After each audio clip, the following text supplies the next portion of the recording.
It seems like ŌURA is trying to become more than just a wellness company.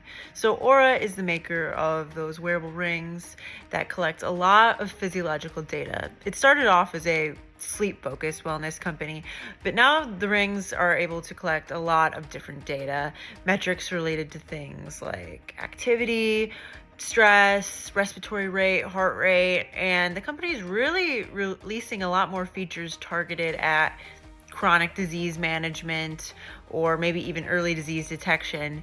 It's releasing a lot more features that are targeted toward users understanding their day-to-day a little bit better in a way that can prompt behavior change.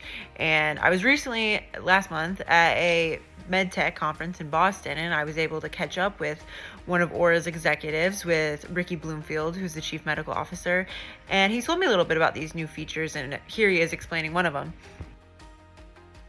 One of the features that we recently announced is called cumulative stress. And so at ŌURA, we've been helping people understand their physiologic stress over time for quite a while now. And it's a feature that people find useful because they can understand which situations are more stressful for them than not, and they can make adjustments in their life. But one of the things that we've seen is that it can be hard to understand your stress over time. So we developed a cumulative stress feature, which is a new algorithm we built that is validated against the perceived stress scale and the Copenhagen burnout inventory to make sure it's as accurate as possible to help people understand their stress over time so they can make better decisions or changes in their life to try to reduce the stress in their lives. ŌURA also recently released its cardiovascular age feature. So the ring measures a patient's pulse wave velocity to assess their arterial stiffness.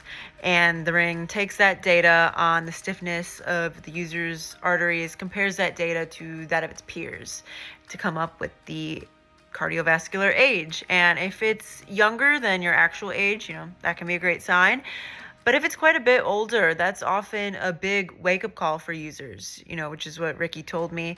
He said that it's often the wake-up call or the signal that people need to make healthier choices or make a change in their lifestyle. And he also told me that ŌURA is looking to just become more involved in the greater healthcare ecosystem. For example, it just struck up a partnership with Essence Healthcare in Missouri, which is a Medicare Advantage plan, and users are getting a free ring. And he said in the future, ŌURA is looking to pursue more partnerships like that.